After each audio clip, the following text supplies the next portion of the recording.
Tecno Pova 6 Pro. Walau gue udah bahas seri Pova 6, tapi banyak banget yang minta varian Pro-nya. Oke lah, mari kita bahas. Dan di akhir video bakal gue kasih tahu beda antara Pova 6 dan Pova 6 Pro.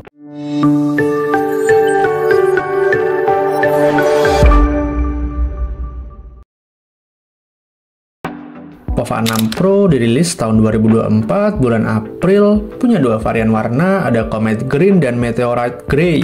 Backdoor dan framenya terbuat dari polikarbonat atau plastik, punya IP53 yang tahan percikan air dan debu. Layarnya 6,78 inch, udah AMOLED dengan refresh rate 120 Hz. Brightness-nya tembus di 1300 nits. Tentunya udah Full HD Plus dengan resolusi 1080 x 2436. Varian memorinya cuma ada 1, 12, 256 GB. Kalau di official store-nya itu 3,2 juta, tapi ada beberapa yang ngejual bukan resminya itu sekitar 2,8 sampai 3,2 juta. Tentunya udah UFS 2.2. Kamera belakang punya lensa 108 megapiksel, perekamannya support di 2K 30 fps dan 1080p 60 fps. Beberapa hasil foto dan video yang dihasilkan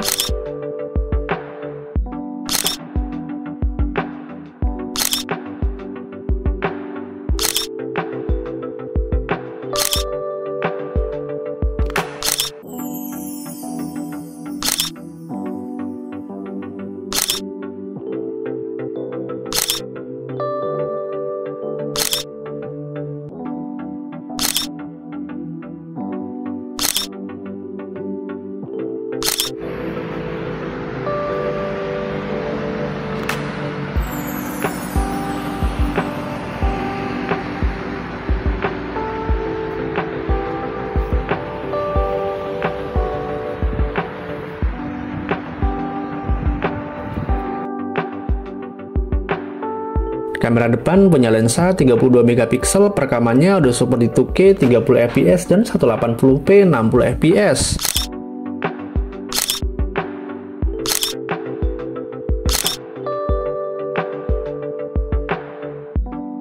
Kapasitas baterainya di 6000 mAh dengan pengecasan 70 watt. Untuk penuh dibutuhkan sekitar 50 menit.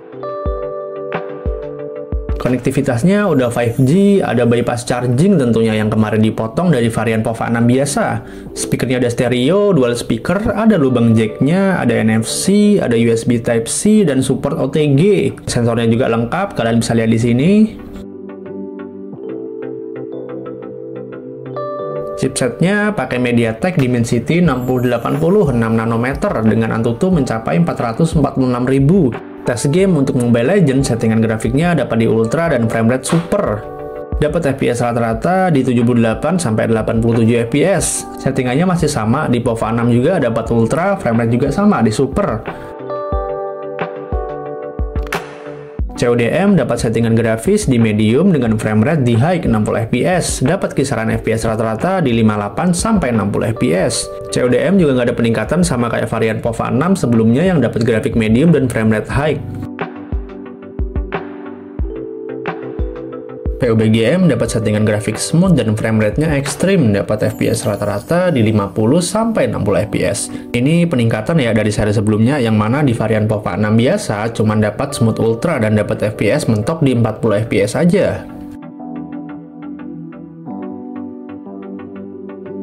Genshin Impact lows dengan framerate di 60 fps. Di Region Fontaine dapat FPS rata-rata di 30-40 fps. Kalau rame bisa drop 27-30 fps. Region Liyue dapat rata-rata FPS di 37-45 fps. Region Sumeru yang berat dapat kisaran FPS di 25-32 fps-an. Di Domain dapat kisaran antara 38-45 fps.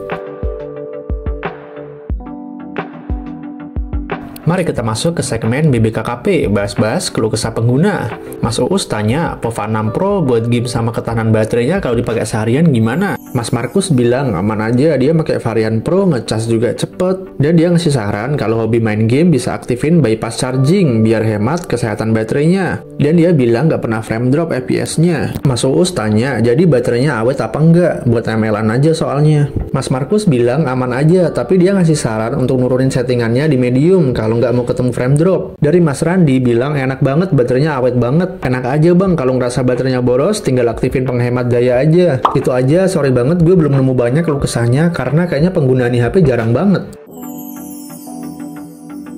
Oke, kita masuk ke segmen kesimpulan. Jadi apa bedanya POVA 6 sama POVA 6 Pro? Dari bobot ya, POVA 6 punya bobot di 195 gram, POVA 6 Pro di 198 gram. Cuman beda 3 gram doang. POVA 6 belum support bypass charging, sedangkan POVA 6 Pro udah support bypass charging. Chipset yang dipakai POVA 6 pakai MediaTek Helio G99, sedangkan chipset POVA 6 Pro MediaTek Dimensity 6080. Konektivitas POVA 6 masih 4G, POVA 6 Pro udah 5G. Udah itu aja bedanya, jadi bedanya dikit doang. Dari layar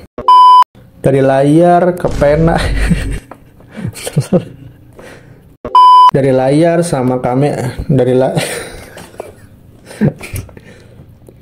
layar